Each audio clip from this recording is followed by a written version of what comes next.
Mesdames, Messieurs, bonsoir et bienvenue au programme de Walf TV. Bienvenue à votre émission Opinion qui a le plaisir de recevoir aujourd'hui M. Modou Diagne Fada. On ne le présente plus au Sénégal, ancien ministre député pour la législature actuelle.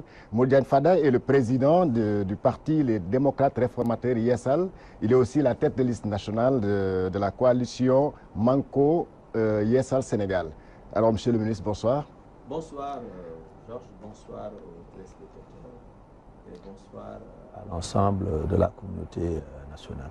Alors, vous étiez récemment, avant-hier, à l'Assemblée nationale pour barrer la route à la modification de la loi électorale. Malheureusement, vous avez appelé à la mobilisation, mais apparemment, votre appel n'a pas été entendu par les Sénégalais. Personnellement, je n'y étais pas parce que j'avais des contraintes de temps, mais effectivement, nous avions appelé à une mobilisation, mais il faut quand même dire que nous n'avions pas bien préparé cet appel-là parce que le projet de loi est parti en procédure d'urgence et le lendemain de la commission des lois, ils ont convoqué la plénière.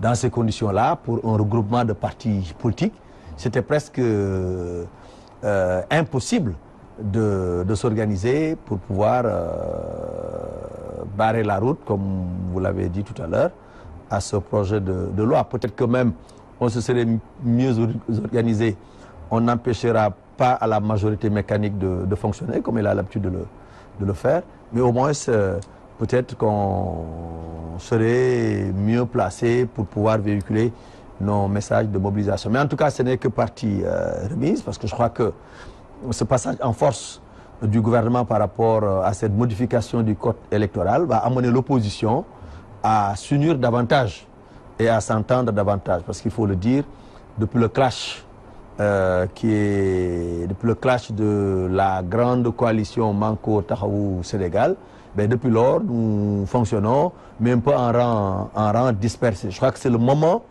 en tout cas pour nous, l'opposition, de nous mettre ensemble pour la sincérité du scrutin, pour la transparence du scrutin, mais aussi pour la sécurisation du processus électoral. On n'a pas d'autre choix que de nous unir pour empêcher au régime de continuer à procéder à des coups de force, mais aussi de continuer à peut-être frauder éventuellement pendant ces élections-là. Alors, vous n'avez pas considéré ça comme un mauvais départ à quelques jours de l'ouverture de la campagne? Du tout. Non, mais je crois que les Sénégalais comprennent. Ils comprennent, ils savent que l'opposition dans son ensemble a une capacité de mobilisation. Il n'y a pas très longtemps, nous nous sommes retrouvés sur le boulevard général de Gaulle au niveau lors de ce grand meeting de l'opposition. Et tout le monde a pu constater que nous étions tout à fait forts et que nous sommes restés tout à fait forts, mais je crois que le véritable problème en ce qui concerne cette mobilisation-là, c'est la non-préparation de la mobilisation. Et je crois qu'il faudrait qu'on en tire les enseignements pour ne plus appeler à des mobilisations à la va-vite, à prendre le temps sur nous de nous préparer pour pouvoir faire du béton et du sérieux.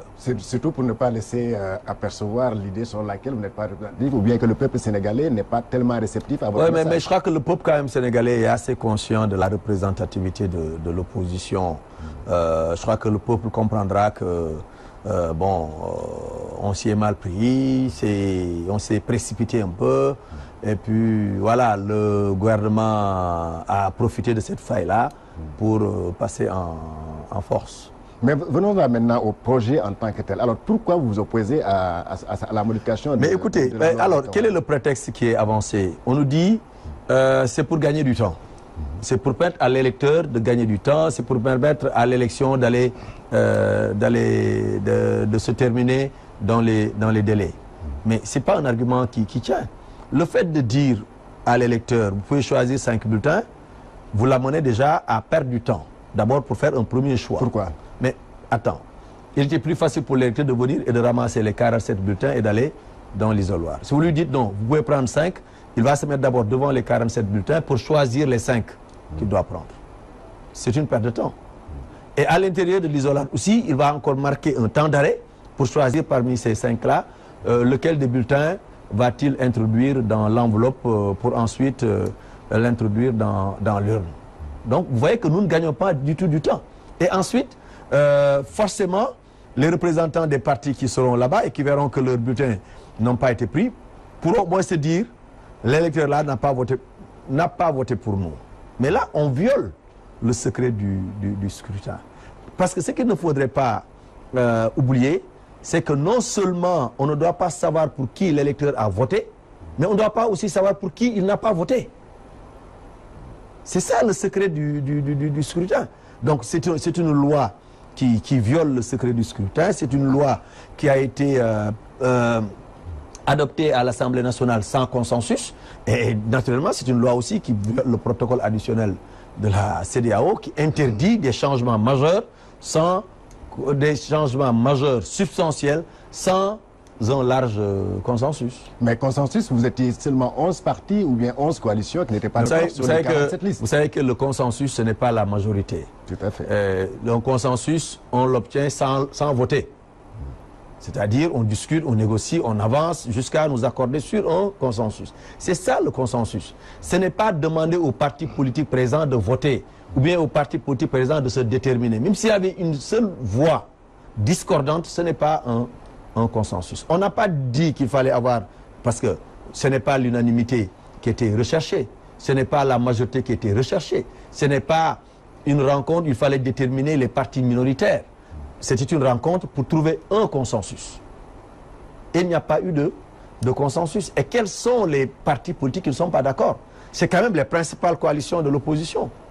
Les partis politiques qui ne sont, les principales coalitions de l'opposition qui ne sont pas d'accord, à la fin des élections, le quintet majeur, vous verrez que dans ce quintet majeur-là, toutes les coalitions qui n'étaient pas d'accord pour ce consensus-là vont se retrouver dans ce quintet-là. Donc c'est l'essentiel de l'opposition significative qui a dit non à ce projet de loi du gouvernement. Mais au lieu de vous limiter à dire non, est-ce que vous ne pouvez pas faire par exemple ce jour-là des contre-propositions au lieu de dire que non, nous avons fait des contre-propositions. En tout cas, notre mandataire avait été à la table de discussion et nous avions dit, mais écoutez, au lieu d'imposer à l'électeur 5 bulletins, bon, c'est vrai qu'il n'impose même pas à l'électeur 5 bulletins, l'électeur qui le souhaite peut prendre les 47. Mais au lieu de brouiller l'esprit des électeurs par cette histoire de 5 bulletins, mais décidons ensemble de commencer le scrutin à 7 heures et de terminer le scrutin à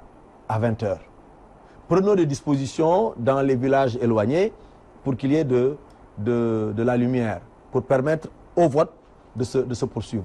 Mais vous savez, dans certains pays, les gens votent pendant 2 jours. Ils votent le samedi, ils votent le dimanche. Ou bien mais ici, au Sénégal, la loi électorale dit que le vote a lieu un dimanche et ça passe un seul jour. Mais on peut commencer à 7 heures et terminer le vote à 20 heures ou 21 heures.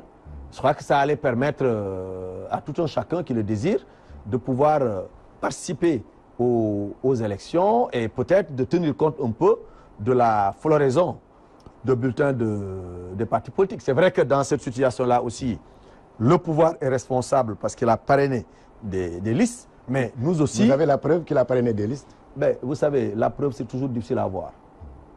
Mais nous sommes au Sénégal. Et on peut dire au Sénégal, tout se sait. Hein? Et je crois que le pouvoir ne l'a pas encore démenti, qu'il a parrainé des listes.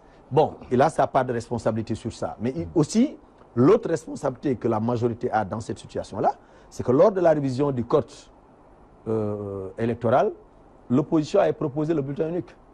Si nous avions le bulletin unique aujourd'hui, on n'aurait aucune difficulté à organiser le scrutin le dimanche 30 juillet. Et cela allait permettre au gouvernement de faire des économies. De faire des économies sur le nombre de bulletins d'abord, parce qu'aujourd'hui, chaque coalition doit disposer de 7 millions de bulletins imprimés et payés par le contribuable sénégalais. Il faut aussi 7 millions d'enveloppes payées aussi par le contribuable sénégalais. Si nous avions le bulletin unique, non seulement on ne ferait pas de 7 millions par coalition, ensuite on n'aurait pas besoin d'enveloppe. Il suffisait de mettre sur une feuille A4 ou A3, c'est selon le nombre de listes en présence, et amener l'électeur à cocher l'effigie ou le symbole ou la tête de liste de son choix. Ce ne serait pas plus compliqué selon vous? Du tout, du tout. En Afrique, quand les Burkinabés peuvent voter avec le bulletin unique, les Ivoiriens aussi, quand ils sont en fait, ils votent avec le bulletin unique, pourquoi pas les Sénégalais? Je crois que, et on peut dire que dans toute la sous-région maintenant, c'est le bulletin unique qui est en vogue. Et forcément, on va en arriver là.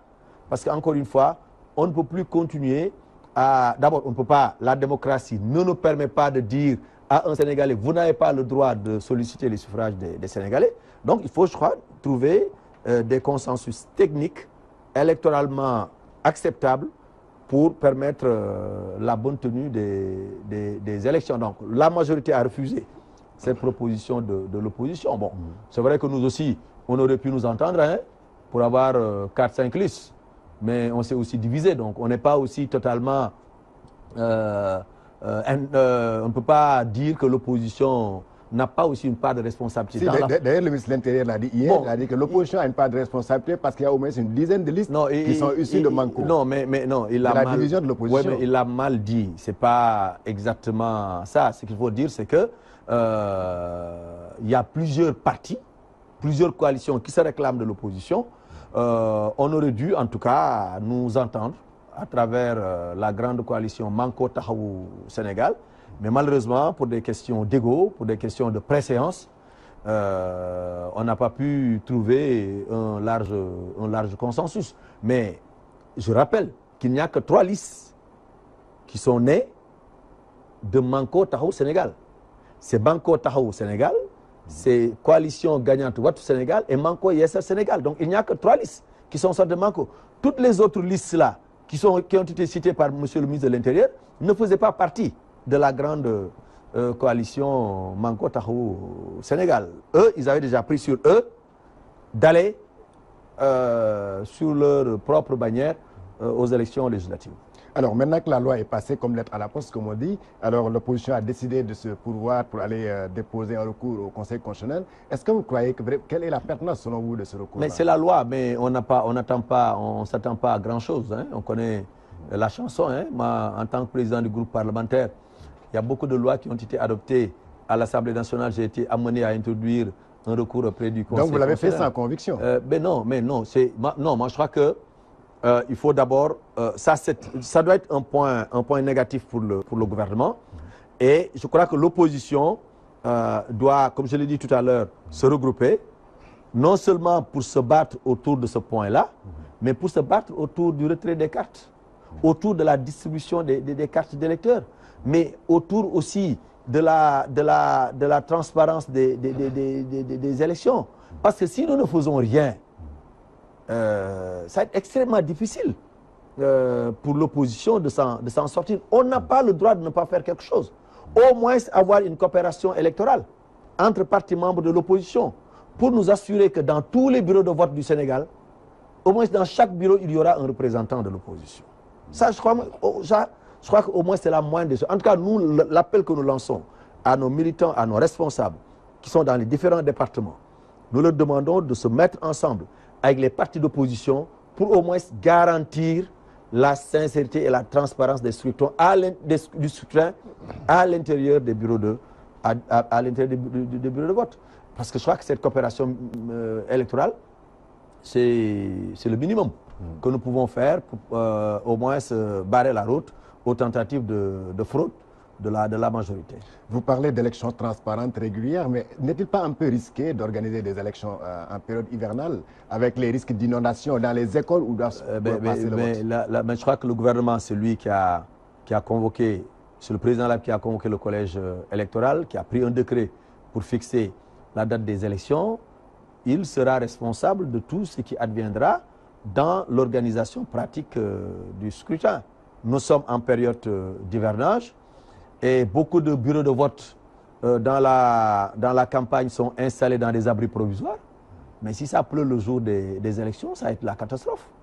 Je ne parle même pas de la possibilité qui sera offerte à nous autres candidats de parler à nos concitoyens. Parce qu'on le sait, ici au Sénégal, on n'a pas l'habitude de travailler sous la pluie. Quand ça pleut, vous devez vous rendre à Tamba, vous devez vous rendre à Ziguinchor.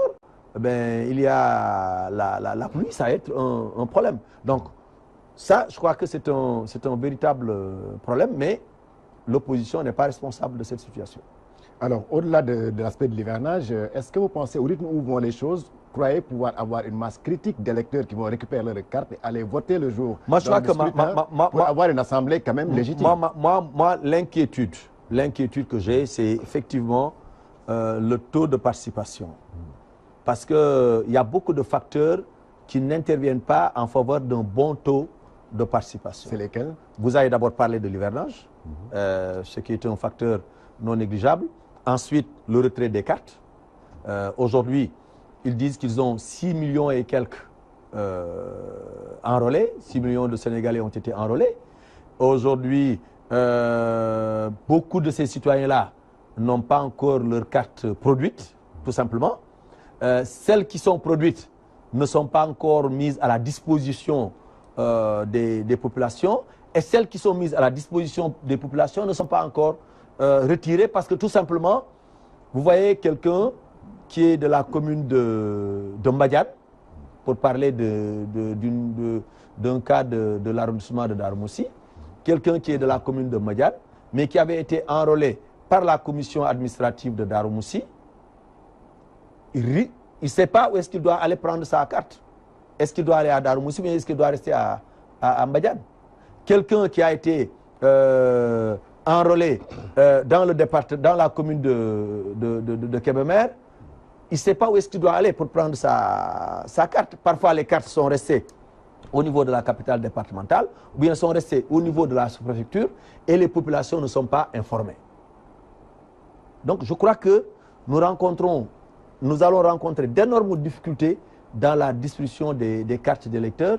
Bon, c'est vrai que aussi, nous, partis politiques aussi, vous avez une part de responsabilité. Tout à fait. Tu sais, moi, je suis un opposant, mais réaliste. Là aussi, nous avons une part de responsabilité, parce que nous devons aussi sensibiliser nos électeurs sur la nécessité de se déplacer là où il le faut pour récupérer les cartes d'électeurs. Et je crois qu'en tout cas, en ce qui nous concerne, nous, au niveau de LDR-ISL, nous avons donné des instructions à tous nos comités électoraux installés à travers le territoire national d'accorder la priorité au retrait des cartes d'électeurs. Parce que sans armes, ce n'est pas la peine de participer, de chercher à participer à la guerre. Ça a été quand même une bonne nouvelle d'entendre le ministre de l'Intérieur dire que les cartes seront retirées jusqu'au jour du scrutin même. Oui, mais ça, ce sont des dispositions légales, tout le monde le savait. Ça, tout le monde savait que les cartes d'électeurs pourraient être retirées jusqu'au jour du scrutin. Mais je crois que les Sénégalais ne doivent pas attendre le jour du scrutin pour aller retirer leur carte d'électeur.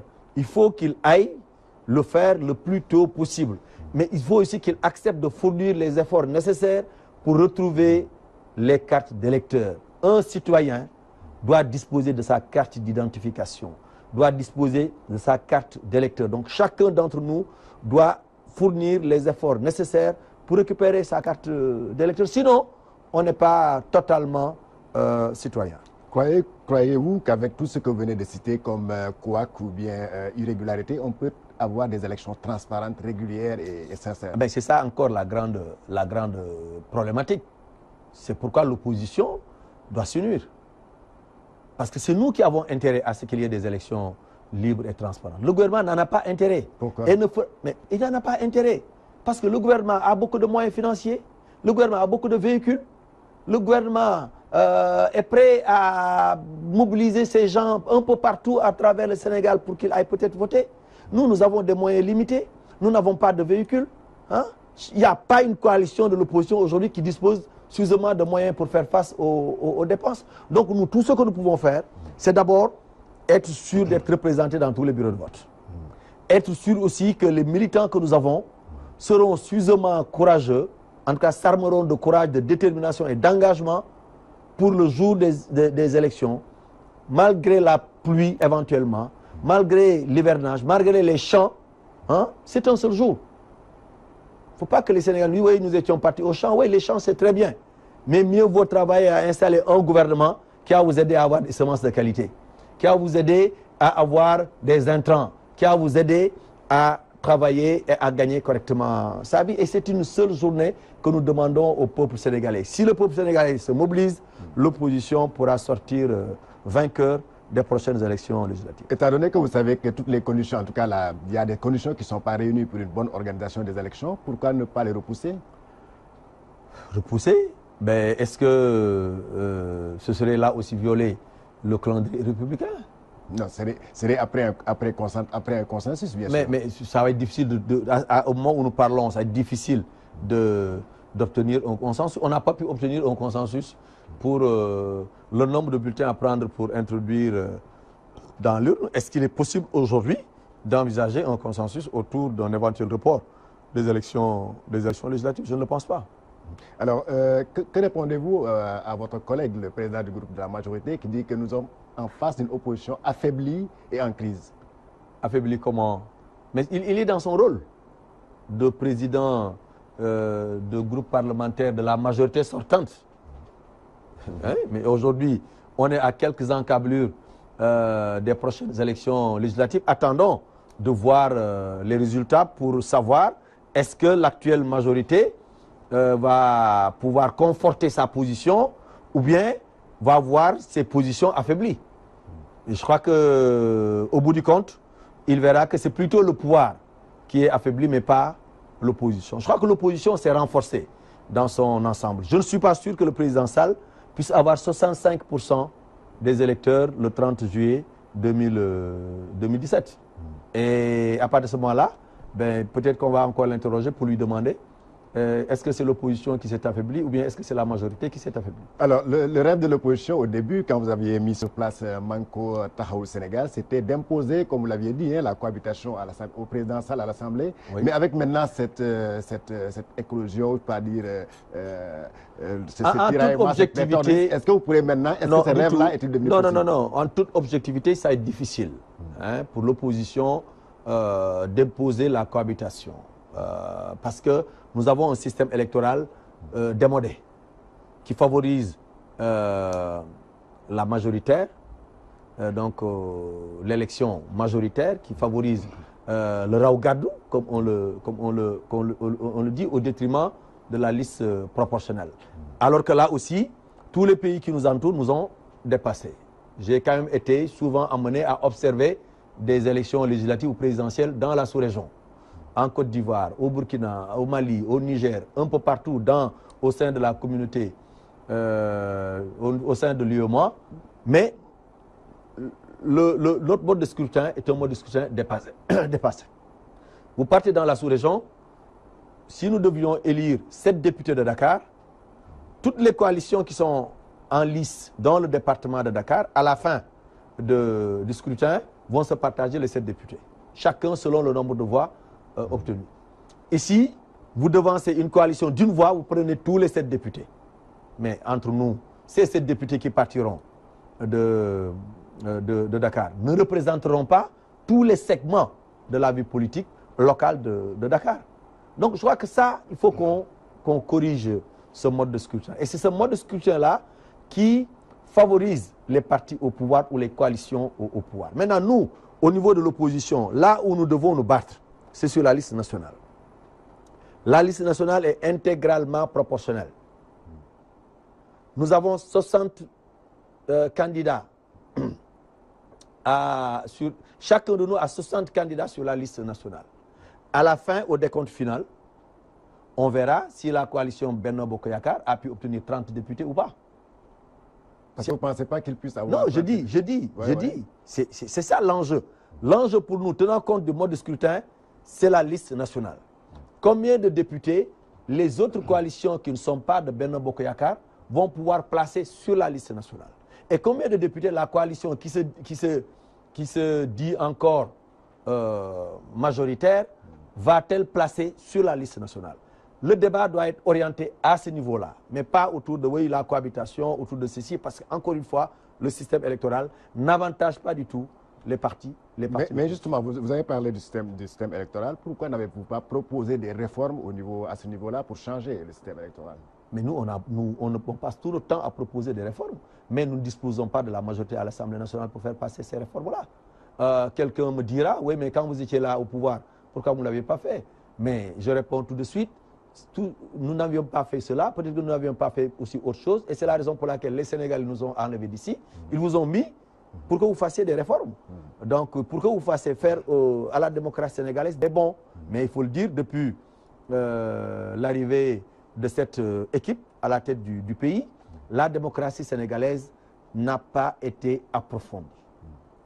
Alors, vous êtes de la 12e législature, on l'a dit toujours la plus nulle. Est-ce que vous acceptez ce qualificatif? Ah mais absolument. Est-ce que je ne suis pas le premier à sortir ce qualificatif? Je le revendique. Je crois que j'ai été le premier à dire, déjà en 2010, ou non, qu'est-ce que je dis, en 2013 ou 2014, que si on ne change pas de cap, nous risquions d'être la législature la plus faible de toute l'histoire parlementaire du Sénégal. Et je crois que cela, d'ailleurs, ça s'est confirmé. Et nous avions dit que c'est la majorité qui en était responsable. Parce que quand même, l'opposition a des députés de qualité, des députés expérimentés, des députés qui avaient une expérience parlementaire, administrative, gouvernementale. Donc, les députés de l'opposition étaient très bons. La faiblesse se trouvait au niveau de la majorité. Et aujourd'hui, le président Sall semble nous donner raison, parce qu'en tout cas, je crois que plus de 60% de ceux qui étaient là-bas à l'Assemblée nationale n'ont pas été réinvestis sur les listes de la... Et vous pensez que peut-être vous proposez aux Sénégalais des députés qui pourront changer peut-être... Tout à fait. En tout cas, nous, pour parler de notre liste, la coalition Manko Yessel Sénégal, vous lisez les 10 premiers postes ou les 10 premières positions, vous verrez des gens expérimentés, des gens compétents, des gens à la hauteur, des gens qui pourront valablement défendre les populations sénégalaises. Quand vous retrouvez dans les 10 premières places d'anciens députés, hein, quand vous retrouvez dans les 10 premières places d'anciens directeurs généraux, quand vous retrouvez dans les 10 premières places des hommes et des femmes à la hauteur, je crois qu'ils seront des députés capables de défendre les Sénégalais. Et même ceux qui sont investis sur les listes départementales aussi, elles sont d'une très très grande qualité. Nous quand même, on a bien fait attention sur les profils que nous avons proposés au peuple sénégalais. Nous n'avons pas seulement fait du taf-tafal comme on dit. Non, on a réfléchi et on a proposé aux Sénégalais des candidats capables de porter leurs préoccupations à l'Assemblée nationale et des députés qui ne seront pas des députés du parti Yessal ou des députés de Modou Diagne Fada, mais des députés qui seront des députés du Sénégal, qui défendront les préoccupations des Sénégalais, qui voteront les lois quand elles vont dans la bonne direction et qui ne voteront pas quand les lois ne vont pas dans la bonne direction. Votre coalition est-elle présente dans tous les départements? Oui, la coalition Manko Yessel Sénégal est dans les 45 départements du Sénégal. La coalition Manko Yessel Sénégal est présente aussi dans les 7 départements de l'extérieur sur 8. Il n'y a que le département qui concerne l'Arabie Saoudite, le Qatar, le Koweït où nous ne sommes pas présents. Parce que nos militants la plupart vivaient au Koweït et au Qatar. Malheureusement, il n'y a pas eu de commission administrative d'inscription. Les Sénégalais du Qatar, les Sénégalais du Qatar, du Koweït, de la Turquie ne se sont pas inscrits sur les listes électorales. Ils ne vont pas pouvoir voter. En fait, on leur a privé de leur droit de vote. Et pourquoi? Mais personne ne sait. C'est de la responsabilité du gouvernement. C'était de la responsabilité du gouvernement d'aller le plus loin possible pour inscrire les Sénégalais. Ils n'ont pas été au Koweït, ils n'ont pas été au Qatar. Ils n'ont pas été à la Turquie. Et certainement, ils n'ont pas été en Chine. Donc ces Sénégalais-là sont aujourd'hui exclus des élections qui vont avoir lieu le 30 juin. Et quelle est la responsabilité? Vous-même, quelle est votre responsabilité en tant qu'opposant dans cette c'est de dénoncer. Mais c'est de dénoncer. Nous, aujourd'hui, notre responsabilité, c'est de dénoncer, c'est de décrier de telles situations, c'est de condamner de telles situations. Et pourquoi pas proposer? Mais non, mais attends, nous pouvons toujours proposer. Mais nous, ça dit que c'était inattendu de voir des pays, des pans entiers du monde, où des Sénégalais, parce que vous savez, les Sénégalais sont de grands voyageurs, ils sont partout. Il y a énormément de Sénégalais aujourd'hui qui ne disposeront pas de leur carte d'électeur et qui ne pourront pas par conséquent participer au scrutin. Alors que pour une démocratie majeure comme la nôtre, nous n'avons pas le droit de faire ça. La France a fait voter dans des pays extrêmement éloignés 4 ou 5 Français qui y étaient. Ils ont quand même pu accomplir le droit civique. Ici, on néglige des milliers et des milliers de Sénégalais qui vivent ailleurs pour des problèmes techniques, pour des problèmes financiers. Mais je crois que nous avons dénoncé, mais il appartient aussi aux Sénégalais qui sont dans ces coins-là aussi de réclamer leurs droits. Je crois que le droit de vote, est un droit consacré par la Constitution du Sénégal. Alors, l'opposition critique souvent le processus électoral, mais on a remarqué que pendant toutes les concertations, en tout cas certaines concertations avec le ministre de l'Intérieur, vous avez joué la politique de la chaise vide. Il n'y en a pas beaucoup. Nous avons toujours répondu aux appels du ministre de l'Intérieur. En tout cas, moi, depuis que notre parti est créé, nous n'avons jamais été absents à une concertation convoquée par le ministre de l'Intérieur ou convoquée par la Direction générale des élections. Moi, je ne suis pas pour la politique de la chaise vide. Moi, je suis pour que les partis d'opposition soient là et défendent leur point de vue, défendent leurs chances crânement et confrontent leurs idées avec celles des représentants de la majorité. En tout cas, je ne me rappelle pas avoir été invité à une rencontre où nous n'avons pas été représentés en tant que LDR-ISL. Restons toujours, Monsieur le ministre, avec l'Assemblée nationale. Certains, parlant de l'élection des députés, certains avaient proposé, en tout cas c'est des propositions comme ça sur la place publique, de supprimer le salaire du député. Vous êtes pour ça ou avec quoi? Oh, ben, écoutez, moi je crois que ce qu'il faut plutôt dire, ce n'est pas de supprimer le salaire du député. Il ne faut pas être aussi démagogue. Il n'existe pas de pays qui ne paye pas ses députés. Il n'y en a pas. Je n'en connais pas alors. Il ne faut pas être démagogue. On peut regarder comment réduire le salaire, etc., etc. Mais tout travail mérite salaire. Par contre, et là nous l'avons mis nous dans notre profession de foi, nous devons lutter contre l'absentéisme à l'Assemblée nationale.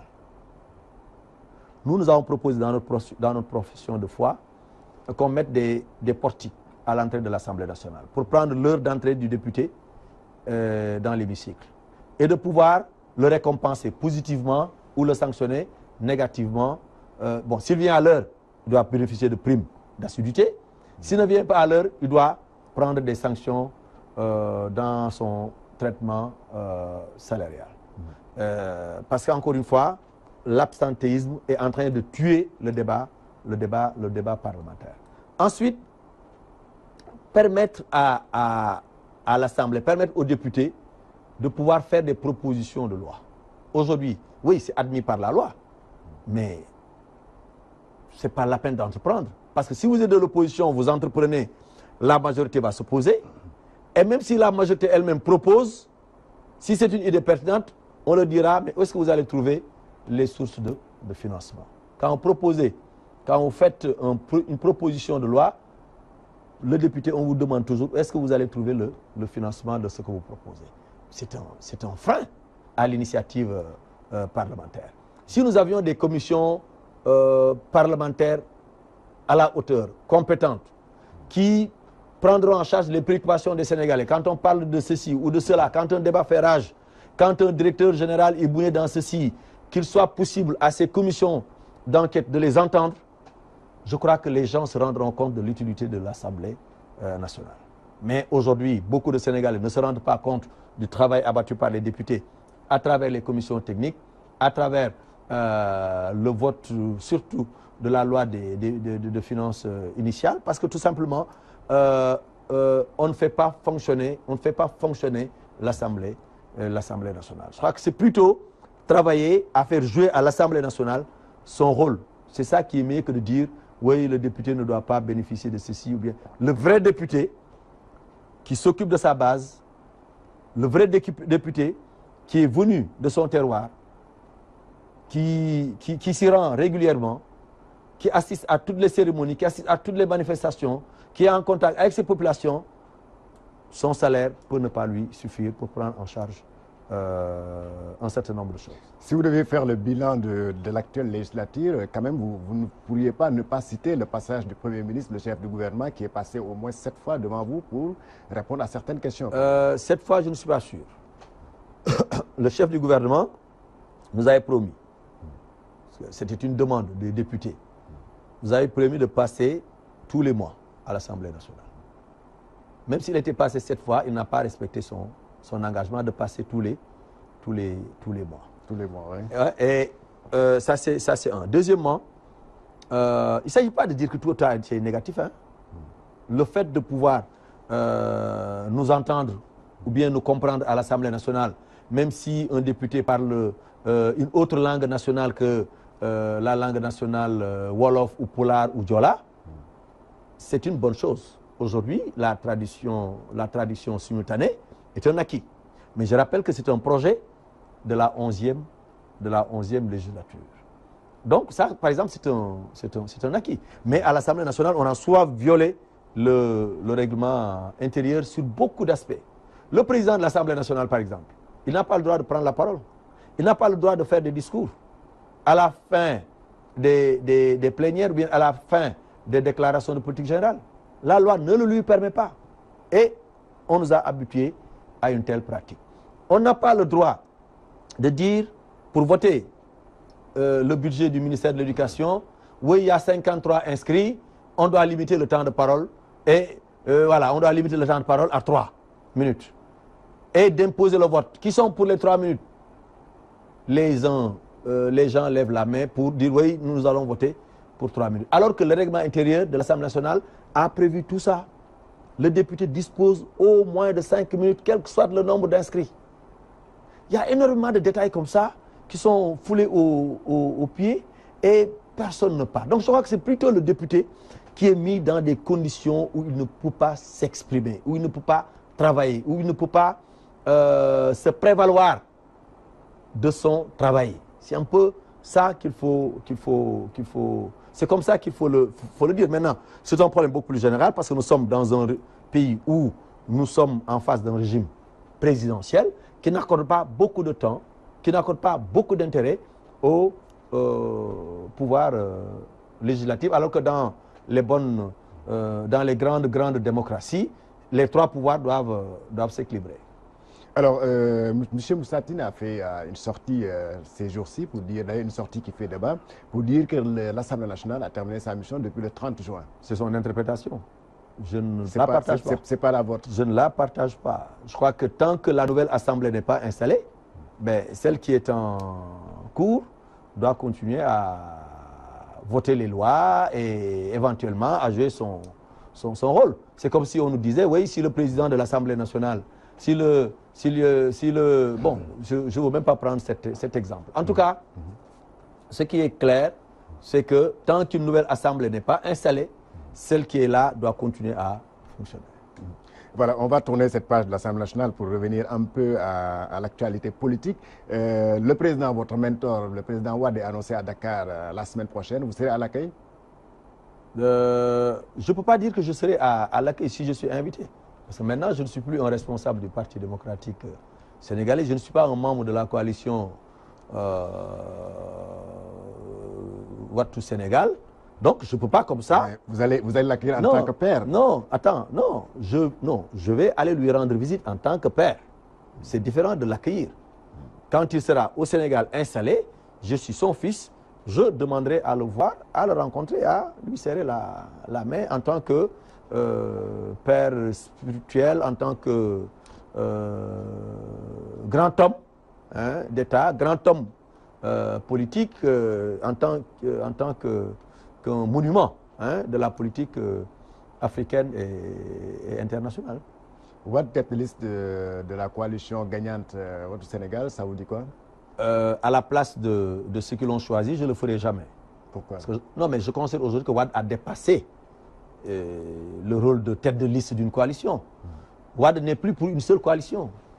Wade, il est pour moi, il est pour Baldé, il est pour Idrissa Seck, il est pour Khalifa Sall, parce que c'est quand même le père de la démocratie sénégalaise. Aujourd'hui, il a fait sa mission, il a fait ce qu'il avait à faire pour le Sénégal, pour la démocratie sénégalaise, pour le pays qu'il a construit, qu'il a bâti.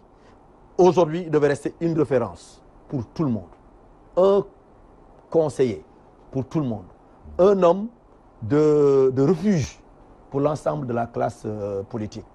Se mettre à distance des différentes chapelles politiques, même si on ne peut pas lui dénier son droit. Il est le secrétaire général de son parti. Mais même ça, c'est pas... Il mérite plus, Wade. Wade mérite plus qu'un rôle de secrétaire général de parti aujourd'hui. Moi, je suis souvent en Afrique. Je vois comment les Africains adulent le président Wade. Mais à chaque fois, tu dis, il est chef de parti. Ah bon, il est encore chef de parti? Les gens se posent des questions. Et je crois qu'aujourd'hui, il doit s'élever au-dessus de la mêlée, parce que moi, personne ne peut m'empêcher de dire qu'en politique, Wade est mon mentor. Et je ne suis pas le seul à me réclamer de Wade. Donc, je crois que ceux qui sont restés dans le PDS devrait avoir le courage de diriger la liste et de faire face à nous autres candidats. En tout cas, c'était plus courageux que d'aller prendre le président Wade pour mettre sa photo et ensuite pour l'amener à battre campagne. Justement, c'est parce qu'il n'y a pas eu consensus autour de Manko Taxawu Sénégal que véritablement, peut-être qu'il a senti la nécessité de venir prendre le devant de la scène. Non, mais c'est vrai qu'il n'y a pas eu consensus au niveau de la grande coalition Manko Taxawu Sénégal, mais dès l'instant qu'ils ont pris sur eux de monter leur propre coalition, ils devaient garder peut-être le candidat qui s'était déclaré quand nous étions dans la grande coalition Manko Taxawu Sénégal. Mais ils sont partis prendre le président Wade. En tout cas, moi, je ne ferai jamais partie de ceux qui pensent que le président Wade a encore un rôle partisan à jouer au Sénégal. Pour moi, il doit rester un recours, il doit rester un refuge, il doit rester un homme consensuel, il doit rester un conseiller pour tout le monde. Il doit être un homme qui doit être invité sur le plan international pour faire des conférences, pour partager son expérience avec l'ensemble de la classe politique sénégalaise. En tout cas, moi, c'est comme ça que je vois le rôle de Wade en 2017. Mais je ne le vois pas tête de liste d'une coalition. Alors, l'une des têtes de liste pour ces élections législatives, je veux parler du maire de Dakar, est aujourd'hui en prison. Il est toujours en prison encore. Alors, pensez-vous qu'il pourra battre campagne? Est-ce qu'il aura les mêmes chances que vous, Moro Diagne Fada, pour gagner cette élection? Voilà, c'est ça le problème. C'est pourquoi ceux qui demandent sa libération ont raison. Ont raison. C'est un candidat. Aujourd'hui, il est présumé innocent. Khalifa Sall est présumé innocent. Demain, on peut le juger et lui dire tu n'as rien fait. Mais à partir de ce moment-là, il aura déjà perdu son temps de campagne. Il aura déjà perdu le privilège de prendre part à la campagne électorale pour augmenter les chances de sa coalition. Je crois qu'on aurait dû en tout cas trouver une formule, parce que c'est quand même une situation inédite. Pour la première fois, une personnalité choisie comme tête de liste est en prison. Et on aurait pu trouver, en tout cas, à mon avis, un consensus.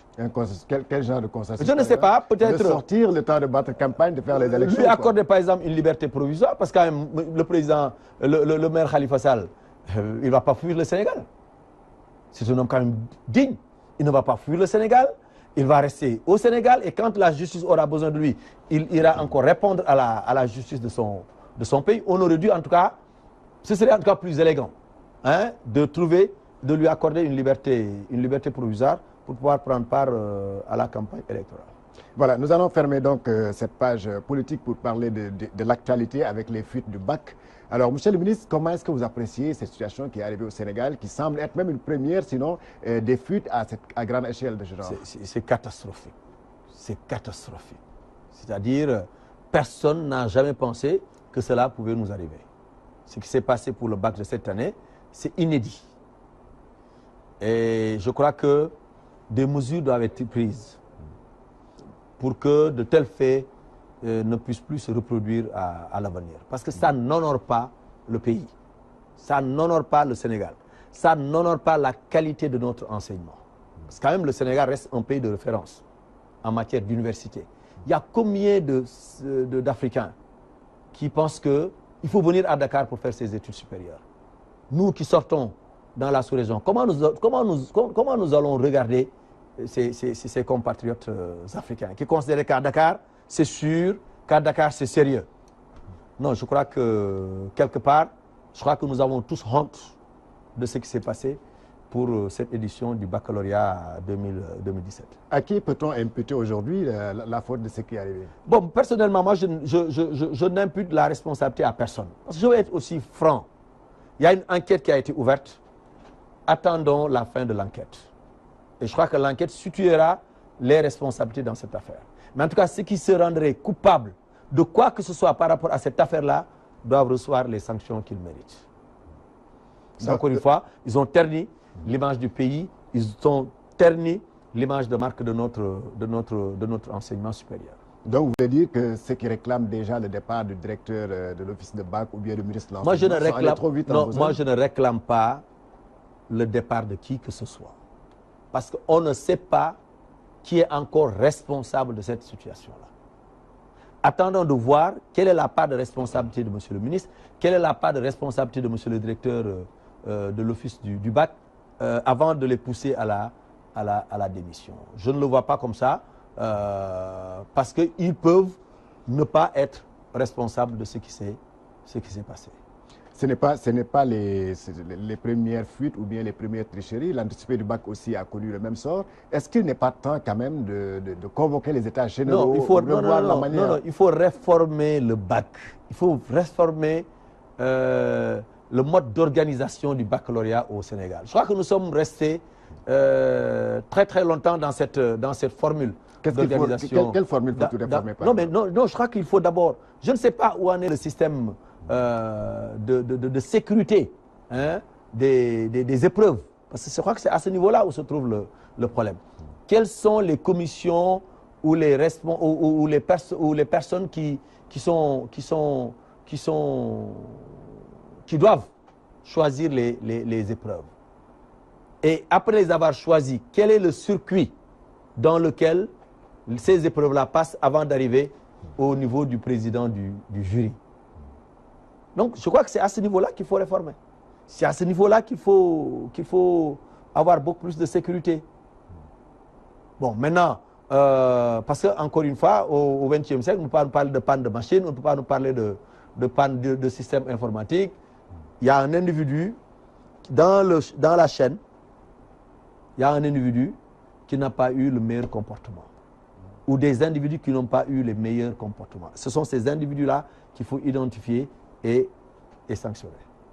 Est-ce que maintenant, quelle est la part, je ne sais pas, quel est l'apport ou bien la part peut-être de responsabilité des nouvelles technologies dans ces fraudes-là? Ah ben bon, non, déjà les nouvelles technologies ont causé des torts à des candidats qui ont lu à travers les réseaux sociaux que telle épreuve a été annulée et qui ne sont pas rendus en salle d'examen. Déjà, ça, c'est un problème. Donc, je crois que aussi, le gouvernement doit veiller sur l'utilisation des réseaux sociaux. C'est un mal, c'est vrai, c'est un mal nécessaire, parfois, les réseaux sociaux. Mais le gouvernement a la possibilité de tracer, je crois, il a la possibilité de tracer jusqu'à aller à la source de cette fuite ou bien de cette mauvaise information qui a été diffusée à travers les réseaux sociaux. Et quand on prend sur lui de diffuser quelque chose à travers l'Internet, je crois qu'il faut être extrêmement sûr. Quand on prend sur lui de partager une information, il faut en être sûr. C'est de la responsabilité de chaque utilisateur des nouvelles technologies de l'information et de la communication. Est-ce que les enseignants ne sont pas quelque part responsables de ce qui arrive comme ça, avec les fuites? Je ne suis pas sûr que... Je ne peux pas dire que les enseignants sont responsables. Parce que moi, je crois que la responsabilité, c'est au niveau des services qui sont chargés de préparer les... Parce que l'épreuve, elle est écrite par une personne. Hein. Par un professeur. Par un professeur, hein. C'est pratiquement tous les professeurs, en tout cas certains. Non, mais attends, mais non, si j'ai bien compris, on demande à X de faire une proposition, à Y de faire une autre proposition, à plusieurs professeurs de faire des propositions, et le professeur ne devait pas normalement savoir si c'est sa proposition qui passe jusqu'au jour où on ouvre l'enveloppe scellée. Donc on ne peut pas aussi à ce niveau-là dire c'est le professeur. Le responsable doit être dans le circuit que j'ai indiqué tout à l'heure, depuis la proposition de l'épreuve jusqu'à la présidence du jury. Alors aujourd'hui, pensez-vous pas que ce qui est arrivé là peut jouer un rôle très négatif sur la psychologie des élèves qui doivent reprendre en compte ces épreuves-là? Ah mais bien sûr. Mais vraiment, j'ai de la pitié pour tous ces parents qui ont investi pendant une année pour leur enfant, parce que le bac est symbolique. Nous tous, nous connaissons le bac. Le premier diplôme universitaire. Oui, c'est le premier diplôme universitaire. Le bac, c'est symbolique. Et moi, j'ai de la pitié pour mes compatriotes parents qui ont investi sur leurs enfants et qui aujourd'hui vont voir leurs enfants échouer parce qu'ils n'ont pas fait une épreuve et ils vont devoir encore casquer pour l'année prochaine, pour permettre à leurs enfants de reprendre la terminale pour avoir le bac, ou alors de faire une école de formation pour ensuite faire comme le bac en candidat libre. Je crois qu'il y a des dommages. Et si nous étions dans des pays comme la France ou comme les États-Unis, des cas de force majeure comme ça, on trouverait des systèmes de dédommagement des parents ou des élèves. Comment dédommager des parents ou les élèves dans non, ces conditions-là? Aujourd'hui, les élèves qui sont absents parce qu'ils ont lu une information dans les réseaux sociaux, je ne peux pas, moi, considérer qu'ils sont entièrement responsables de leur absence. C'est-à-dire que celui qui est responsable de leur absence, c'est la personne qui a diffusé de fausses nouvelles. Cette personne-là doit être traquée, mais maintenant, le mal étant déjà fait, on devait trouver une solution de rechange pour ces élèves-là, au moins se les amener à recomposer. Hein, au lieu de dire que oui, ils ont perdu cette épreuve, ils peuvent faire les autres. Alors s'ils ne passent pas, alors qu'ils sont peut-être des mathématiciens ou bien des philosophes, je ne sais même plus quelle est l'épreuve qui a été annulée, qui a été annoncée annulée et qui n'était pas réellement annulée. Français, histoire et... Voilà, alors si ce sont ces matières-là qui sont leurs points forts, ben, ils sont partis pour ne pas avoir le bac. Certains de la mouvance présidentielle vous accusent de ne pas être des patriotes, vous de l'opposition, parce que vous êtes en train de vous réjouir de la situation. Non, personne ne se réjouit. En tout cas, moi, je ne me réjouis pas de la situation qui frappe, qui frappe mes enfants, qui frappe mes neveux. Par contre, on ne peut pas leur pardonner les manquements qui ont conduit à cette situation. On ne peut pas pardonner au gouvernement les manquements qui ont conduit à cette situation-là. Mais le gouvernement, c'est pas le gouvernement qui distribue les copies. Non, vous savez, le gouvernement a une responsabilité morale sur tout ce qui se passe dans ce pays. C'est eux que les Sénégalais ont élus dans leur écrasante majorité. C'est eux qui doivent se charger de tous les problèmes auxquels les Sénégalais sont confrontés. Donc, ils ne peuvent pas se deviner. Ils ont une part de responsabilité, ne serait-ce que morale, par rapport à cette situation-là. C'est vrai qu'ils pourront toujours trouver un bouc émissaire à faire démissionner ou bien à pousser à la démission, mais je crois qu'il faut laisser l'enquête de la gendarmerie se poursuivre jusqu'au bout. Voilà, opinion, c'était tout. M. Modou Diagne Fada, Walf TV vous remercie. Je rappelle que vous êtes le président du parti Les Démocrates Réformateurs Yessal. Vous êtes aussi la tête de liste de la coalition Manko Yessal Sénégal. Merci, Monsieur le ministre. C'est à moi de vous remercier et de remercier l'ensemble de vos téléspectateurs. Voilà. Merci aussi à l'équipe technique composée de Cheikh Tidiane Ndiaye et de Cheikh Tidiane Diop. Merci à Oustaz Hassan pour la réalisation. Merci aussi à vous, chers téléspectateurs. Excellente semaine avec les programmes de Walf TV. Mesdames, Messieurs, bonsoir et bienvenue au programme de Walf TV. Bienvenue à votre émission Opinion qui a le plaisir de recevoir aujourd'hui M. Modou Diagne Fada. On ne le présente plus au Sénégal, ancien ministre député pour la législature actuelle. Modou Diagne Fada est le président du parti Les Démocrates Réformateurs Yessal. Il est aussi la tête de liste nationale de la coalition Manko Yessal Sénégal. Alors, Monsieur le ministre, bonsoir. Bonsoir, Georges. Bonsoir aux téléspectateurs et bonsoir à l'ensemble de la communauté nationale. Alors, vous étiez récemment, avant-hier, à l'Assemblée nationale pour barrer la route à la modification de la loi électorale. Malheureusement, vous avez appelé à la mobilisation, mais apparemment, votre appel n'a pas été entendu par les Sénégalais. Personnellement, je n'y étais pas parce que j'avais des contraintes de temps, mais effectivement, nous avions appelé à une mobilisation, mais il faut quand même dire que nous n'avions pas bien préparé cet appel-là parce que le projet de loi est parti en procédure d'urgence et le lendemain de la commission des lois, ils ont convoqué la plénière.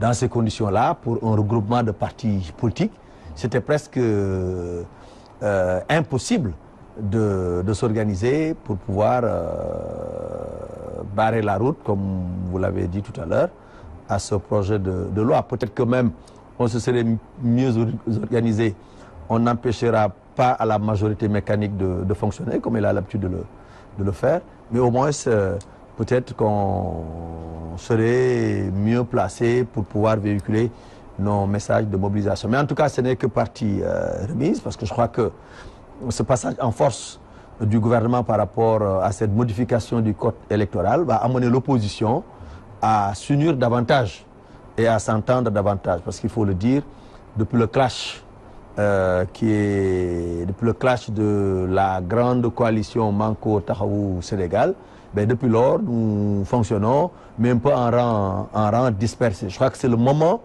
en tout cas pour nous, l'opposition, de nous mettre ensemble pour la sincérité du scrutin, pour la transparence du scrutin, mais aussi pour la sécurisation du processus électoral. On n'a pas d'autre choix que de nous unir pour empêcher au régime de continuer à procéder à des coups de force, mais aussi de continuer à peut-être frauder éventuellement pendant ces élections-là. Alors vous n'allez pas considérer ça comme un mauvais départ à quelques jours d'ouverture de la campagne? Du tout. Non, mais je crois que les Sénégalais comprennent. Ils comprennent, ils savent que l'opposition dans son ensemble a une capacité de mobilisation. Il n'y a pas très longtemps, nous nous sommes retrouvés sur le boulevard général de Gaulle au niveau lors de ce grand meeting de l'opposition. Et tout le monde a pu constater que nous étions tout à fait forts et que nous sommes restés tout à fait forts. Mais je crois que le véritable problème en ce qui concerne cette mobilisation-là, c'est la non-préparation de la mobilisation. Et je crois qu'il faudrait qu'on en tire les enseignements pour ne plus appeler à des mobilisations à la va-vite, à prendre le temps sur nous de nous préparer pour pouvoir faire du béton et du sérieux. C'est surtout pour ne pas laisser apercevoir l'idée sur laquelle vous n'êtes pas représentatif, ou bien que le peuple sénégalais n'est pas tellement réceptif à votre message. Mais je crois que le peuple quand même sénégalais est assez conscient de la représentativité de l'opposition. Je crois que le peuple comprendra que on s'y est mal pris, on s'est précipité un peu, et puis voilà, le gouvernement a profité de cette faille-là pour passer en force. Mais venons là maintenant au projet en tant que tel. Alors pourquoi vous vous opposez à la modification Mais écoutez, alors quel est le prétexte qui est avancé? On nous dit c'est pour gagner du temps. C'est pour permettre à l'électeur de gagner du temps, c'est pour permettre à l'élection de se terminer dans les délais. Mais ce n'est pas un argument qui tient. Le fait de dire à l'électeur, vous pouvez choisir 5 bulletins, vous l'amenez déjà à perdre du temps. D'abord pour faire un premier choix. Pourquoi? Mais attends, il était plus facile pour l'électeur de venir et de ramasser les 47 bulletins et d'aller dans l'isoloir. Si vous lui dites non, vous pouvez prendre 5, il va se mettre d'abord devant les 47 bulletins pour choisir les 5 qu'il doit prendre. C'est une perte de temps. Et à l'intérieur de l'isoloir aussi, il va encore marquer un temps d'arrêt pour choisir parmi ces 5-là lequel des bulletins va-t-il introduire dans l'enveloppe pour ensuite l'introduire dans l'urne. Donc vous voyez que nous ne gagnons pas du tout du temps. Et ensuite, forcément, les représentants des partis qui seront là-bas et qui verront que leurs bulletins n'ont pas été pris, pourront au moins se dire, l'électeur là n'a pas voté pour nous. Mais là, on viole le secret du scrutin. Parce que ce qu'il ne faudrait pas oublier, c'est que non seulement on ne doit pas savoir pour qui l'électeur a voté, mais on ne doit pas aussi savoir pour qui il n'a pas voté. C'est ça le secret du scrutin. Donc c'est une loi qui viole le secret du scrutin. C'est une loi qui a été adoptée à l'Assemblée nationale sans consensus. Et naturellement, c'est une loi aussi qui viole le protocole additionnel de la CEDEAO qui interdit des changements majeurs substantiels sans un large consensus. Mais consensus, vous étiez seulement 11 partis ou bien 11 coalitions qui n'étaient pas d'accord sur les 47 listes. Vous savez que le consensus, ce n'est pas la majorité. Tout à fait. Le consensus, on l'obtient sans voter.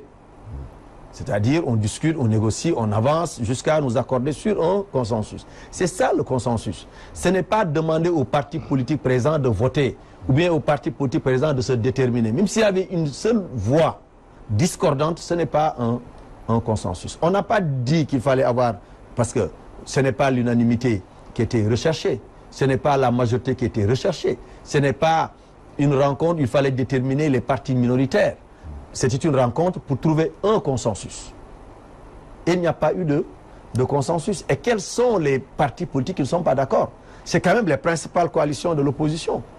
Les partis politiques qui ne sont, les principales coalitions de l'opposition qui ne sont pas d'accord, à la fin des élections, le quintet majeur, vous verrez que dans ce quintet majeur-là, toutes les coalitions qui n'étaient pas d'accord pour ce consensus-là vont se retrouver dans ce quintet-là. Donc c'est l'essentiel de l'opposition significative qui a dit non à ce projet de loi du gouvernement. Mais au lieu de vous limiter à dire non, est-ce que vous ne pouvez pas faire par exemple ce jour-là des contre-propositions au lieu de dire que non, nous avons fait des contre-propositions. En tout cas, notre mandataire avait été à la table de discussion et nous avions dit, mais écoutez, au lieu d'imposer à l'électeur 5 bulletins, bon, c'est vrai qu'il n'impose même pas à l'électeur 5 bulletins, l'électeur qui le souhaite peut prendre les 47. Mais au lieu de brouiller l'esprit des électeurs par cette histoire de 5 bulletins, mais décidons ensemble de commencer le scrutin à 7 heures et de terminer le scrutin à 20 heures. Prenons des dispositions dans les villages éloignés pour qu'il y ait de la lumière, pour permettre au vote de se poursuivre. Mais vous savez, dans certains pays, les gens votent pendant 2 jours. Ils votent le samedi, ils votent le dimanche. Ou bien ils votent le jeudi, au Sénégal, la loi électorale dit que le vote a lieu un dimanche et ça passe un seul jour. Mais on peut commencer à 7 heures et terminer le vote à 20 heures ou 21 heures. Je crois que ça allait permettre à tout un chacun qui le désire de pouvoir participer aux élections et peut-être de tenir compte un peu de la floraison de bulletins des partis politiques. C'est vrai que dans cette situation-là aussi, le pouvoir est responsable parce qu'il a parrainé des listes, mais nous aussi... Vous avez la preuve qu'il a parrainé des listes? Ben, vous savez, la preuve, c'est toujours difficile à avoir. Mais nous sommes au Sénégal. Et on peut dire au Sénégal, tout se sait. Hein? Et je crois que le pouvoir ne l'a pas encore démenti, qu'il a parrainé des listes. Bon, il a sa part de responsabilité sur ça. Mais aussi, l'autre responsabilité que la majorité a dans cette situation-là, c'est que lors de la révision du code électoral, l'opposition a proposé le bulletin unique. Si nous avions le bulletin unique aujourd'hui, on n'aurait aucune difficulté à organiser le scrutin le dimanche 30 juillet. Et cela allait permettre au gouvernement de faire des économies. De faire des économies sur le nombre de bulletins d'abord, parce qu'aujourd'hui, chaque coalition doit disposer de 7 millions de bulletins imprimés et payés par le contribuable sénégalais. Il faut aussi 7 millions d'enveloppes payées aussi par le contribuable sénégalais. Si nous avions le bulletin unique, non seulement on ne ferait pas de 7 millions par coalition, ensuite on n'aurait pas besoin d'enveloppe. Il suffisait de mettre sur une feuille A4 ou A3, c'est selon le nombre de listes en présence, et amener l'électeur à cocher l'effigie ou le symbole ou la tête de liste de son choix. Ce ne serait pas plus compliqué selon vous? Du tout, du tout. En Afrique, quand les Burkinabés peuvent voter avec le bulletin unique, les Ivoiriens aussi, quand ils sont la pousse, en fait, ils votent avec le bulletin unique, pourquoi pas les Sénégalais? Je crois que, et on peut dire que dans toute la sous-région maintenant, c'est le bulletin unique qui est en vogue. Et forcément, on va en arriver là. Parce qu'encore une fois, on ne peut plus continuer à... D'abord, on ne peut pas... La démocratie ne nous permet pas de dire à un Sénégalais, vous n'avez pas le droit de solliciter les suffrages des Sénégalais. Donc, il faut, je crois, trouver des consensus techniques, électoralement acceptables, pour permettre la bonne tenue des élections. Donc, la majorité a refusé cette proposition de l'opposition. Bon, c'est vrai que nous aussi, on aurait pu nous entendre pour avoir 4-5 listes, mais on s'est aussi divisé, donc on n'est pas aussi totalement... on ne peut pas dire que l'opposition n'a pas aussi une part de responsabilité. D'ailleurs, le ministre de l'Intérieur l'a dit hier, il a dit que l'opposition a une part de responsabilité parce qu'il y a au moins une dizaine de listes qui sont issues de Manko. Non, mais non, il a la division de l'opposition. Ouais, mais il a mal dit. C'est pas exactement ça. Ce qu'il faut dire, c'est que il y a plusieurs partis, plusieurs coalitions qui se réclament de l'opposition. On aurait dû, en tout cas, nous entendre à travers la grande coalition Manko Tahaou Sénégal.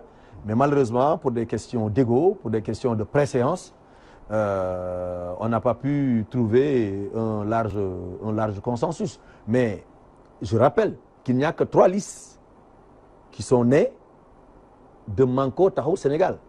C'est Manko Tahaou Sénégal, c'est Coalition Gagnante Wattu Sénégal et Manko Yessar Sénégal. Donc il n'y a que 3 listes qui sont sorties de Manko.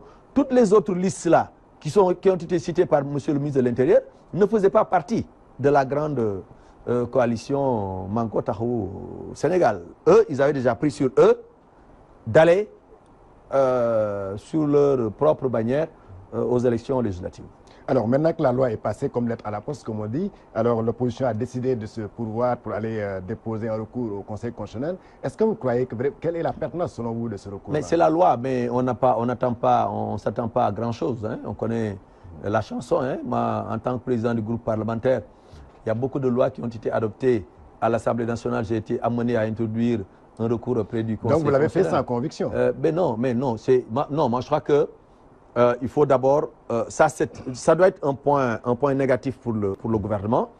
Et je crois que l'opposition doit, comme je l'ai dit tout à l'heure, se regrouper, non seulement pour se battre autour de ce point-là, mais pour se battre autour du retrait des cartes, autour de la distribution des cartes d'électeurs, mais autour aussi de la transparence des élections. Parce que si nous ne faisons rien, ça va être extrêmement difficile pour l'opposition de s'en sortir. On n'a pas le droit de ne pas faire quelque chose. Au moins avoir une coopération électorale entre partis membres de l'opposition pour nous assurer que dans tous les bureaux de vote du Sénégal, au moins dans chaque bureau, il y aura un représentant de l'opposition. Ça, je crois qu'au moins c'est la moindre des choses. En tout cas, nous, l'appel que nous lançons à nos militants, à nos responsables qui sont dans les différents départements, nous leur demandons de se mettre ensemble avec les partis d'opposition pour au moins garantir la sincérité et la transparence des scrutins du scrutin à l'intérieur des bureaux de vote. Parce que je crois que cette coopération électorale, c'est le minimum que nous pouvons faire pour au moins barrer la route aux tentatives de fraude de la majorité. Vous parlez d'élections transparentes, régulières, mais n'est-il pas un peu risqué d'organiser des élections en période hivernale avec les risques d'inondation dans les écoles où doivent passer le vote? Mais je crois que le gouvernement, c'est lui qui a convoqué, c'est le président là qui a convoqué le collège électoral, qui a pris un décret pour fixer la date des élections. Il sera responsable de tout ce qui adviendra dans l'organisation pratique du scrutin. Nous sommes en période d'hivernage. Et beaucoup de bureaux de vote dans la campagne sont installés dans des abris provisoires. Mais si ça pleut le jour des élections, ça va être la catastrophe. Je ne parle même pas de la possibilité qui sera offerte à nous autres candidats de parler à nos concitoyens. Parce qu'on le sait, ici au Sénégal, on n'a pas l'habitude de travailler sous la pluie. Quand ça pleut, vous devez vous rendre à Tamba, vous devez vous rendre à Ziguinchor. Il y a la pluie, ça va être un problème. Donc, ça, je crois que c'est un véritable problème, mais l'opposition n'est pas responsable de cette situation. Alors, au-delà de l'aspect de l'hivernage, est-ce que vous pensez, au rythme où vont les choses, croyez pouvoir avoir une masse critique d'électeurs qui vont récupérer leurs cartes et aller voter le jour moi, je crois que pour avoir une assemblée quand même légitime? Moi l'inquiétude que j'ai, c'est effectivement le taux de participation. Parce qu'il y a beaucoup de facteurs qui n'interviennent pas en faveur d'un bon taux de participation. C'est lesquels? Vous avez d'abord parlé de l'hivernage, ce qui est un facteur non négligeable. Ensuite, le retrait des cartes. Aujourd'hui, ils disent qu'ils ont 6 millions et quelques enrôlés. 6 millions de Sénégalais ont été enrôlés. Aujourd'hui, l'actuelle majorité va pouvoir conforter sa position ou bien va voir ses positions affaiblies. Et je crois qu'au bout du compte, il verra que c'est plutôt le pouvoir qui est affaibli, mais pas l'opposition. Je crois que l'opposition s'est renforcée dans son ensemble. Je ne suis pas sûr que le président Sall puisse avoir 65% des électeurs le 30 juillet 2017. Et à partir de ce moment-là, peut-être qu'on va encore l'interroger pour lui demander est-ce que c'est l'opposition qui s'est affaiblie ou bien est-ce que c'est la majorité qui s'est affaiblie? Alors, le rêve de l'opposition au début, quand vous aviez mis sur place Manko Taxawu Sénégal, c'était d'imposer, comme vous l'aviez dit, la cohabitation au président Sall à l'Assemblée. Oui. Mais avec maintenant cette éclosion, pas dire, en toute objectivité, est-ce que vous pourrez maintenant, est-ce que ce rêve-là est devenu possible? Non. En toute objectivité, ça va être difficile pour l'opposition d'imposer la cohabitation. Parce que nous avons un système électoral démodé qui favorise la majoritaire, donc l'élection majoritaire, qui favorise le raw gadou, comme on le dit, au détriment de la liste proportionnelle. Alors que là aussi, tous les pays qui nous entourent nous ont dépassés. J'ai quand même été souvent amené à observer des élections législatives ou présidentielles dans la sous-région. En Côte d'Ivoire, au Burkina, au Mali, au Niger, un peu partout au sein de la communauté, au sein de l'UEMOA. Mais notre mode de scrutin est un mode de scrutin dépassé. Vous partez dans la sous-région, si nous devions élire 7 députés de Dakar, toutes les coalitions qui sont en lice dans le département de Dakar, à la fin du scrutin, vont se partager les 7 députés. Chacun selon le nombre de voix obtenues. Ici, vous devancez une coalition d'une voix, vous prenez tous les 7 députés. Mais entre nous, ces 7 députés qui partiront de Dakar ne représenteront pas tous les segments de la vie politique locale de Dakar. Donc je crois que ça, il faut qu'on corrige ce mode de scrutin. Et c'est ce mode de scrutin-là qui favorise les partis au pouvoir ou les coalitions au pouvoir. Maintenant, nous, au niveau de l'opposition, là où nous devons nous battre, c'est sur la liste nationale. La liste nationale est intégralement proportionnelle. Nous avons 60 candidats. Chacun de nous a 60 candidats sur la liste nationale. À la fin, au décompte final, on verra si la coalition Benno Bokk Yakaar a pu obtenir 30 députés ou pas. Parce que vous ne pensez pas qu'il puisse avoir... Non, je dis. C'est ça l'enjeu. L'enjeu pour nous, tenant compte du mode de scrutin, c'est la liste nationale. Combien de députés les autres coalitions qui ne sont pas de Benno Bokk Yakaar vont pouvoir placer sur la liste nationale? Et combien de députés la coalition qui se dit encore majoritaire va-t-elle placer sur la liste nationale? Le débat doit être orienté à ce niveau-là, mais pas autour de la cohabitation, autour de ceci, parce qu'encore une fois, le système électoral n'avantage pas du tout les partis. Mais justement, vous avez parlé du système électoral. Pourquoi n'avez-vous pas proposé des réformes à ce niveau-là pour changer le système électoral? Mais nous, on passe tout le temps à proposer des réformes, mais nous ne disposons pas de la majorité à l'Assemblée nationale pour faire passer ces réformes-là. Quelqu'un me dira, oui, mais quand vous étiez là au pouvoir, pourquoi vous ne l'aviez pas fait? Mais je réponds tout de suite, nous n'avions pas fait cela, peut-être que nous n'avions pas fait aussi autre chose, et c'est la raison pour laquelle les Sénégalais nous ont enlevés d'ici. Ils vous ont mis pour que vous fassiez des réformes. Donc, pour que vous fassiez faire à la démocratie sénégalaise des bons. Mais il faut le dire, depuis l'arrivée de cette équipe à la tête du pays, la démocratie sénégalaise n'a pas été approfondie. Alors, vous êtes de la 12e législature, on l'a dit toujours la plus nulle. Est-ce que vous acceptez ce qualificatif? Ah mais absolument. Est-ce que je ne suis pas le premier à sortir ce qualificatif? Je le revendique. Je crois que j'ai été le premier à dire, déjà en 2010, ou non, qu'est-ce que je dis, en 2013 ou 2014, que si on ne change pas de cap, nous risquions d'être la législature la plus faible de toute l'histoire parlementaire du Sénégal. Et je crois que cela, d'ailleurs, ça s'est confirmé. Et nous avions dit que c'est la majorité qui en était responsable. Parce que quand même, l'opposition a des députés de qualité, des députés expérimentés, des députés qui avaient une expérience parlementaire, administrative, gouvernementale. Donc, les députés de l'opposition étaient très bons. La faiblesse se trouvait au niveau de la majorité. Et aujourd'hui, le président Sall semble nous donner raison, parce qu'en tout cas, je crois que plus de 60% de ceux qui étaient là-bas à l'Assemblée nationale n'ont pas été réinvestis sur les listes de la... Et vous pensez que peut-être vous proposez au Sénégal... Beaucoup de ces citoyens-là n'ont pas encore leur carte produite, tout simplement. Celles qui sont produites ne sont pas encore mises à la disposition des populations. Et celles qui sont mises à la disposition des populations ne sont pas encore retirées parce que tout simplement, vous voyez quelqu'un qui est de la commune de Mbadiane, pour parler d'un cas de l'arrondissement de Darou Moussi, quelqu'un qui est de la commune de Mbadiane, mais qui avait été enrôlé par la commission administrative de Darou Moussi. Il ne sait pas où est-ce qu'il doit aller prendre sa carte. Est-ce qu'il doit aller à Darou Moussi ou est-ce qu'il doit rester à Mbadiane?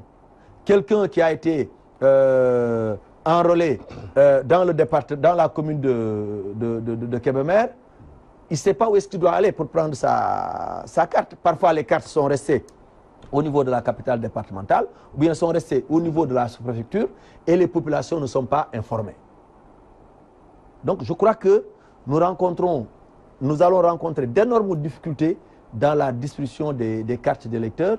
Bon, c'est vrai que aussi, nous, partis politiques aussi, hein, vous avez une part de responsabilité. Tout à fait. Tu sais, moi, je suis un opposant, mais réaliste. Là aussi, nous avons une part de responsabilité. Parce que nous devons aussi sensibiliser nos électeurs sur la nécessité de se déplacer là où il le faut, hein, pour récupérer les cartes d'électeurs. Et je crois qu'en tout cas, en ce qui nous concerne, nous, au niveau de LDR ISL, nous avons donné des instructions à tous nos comités électoraux installés à travers le territoire national d'accorder la priorité au retrait des cartes d'électeurs. Parce que sans armes, ce n'est pas la peine de participer, de chercher à participer à la guerre.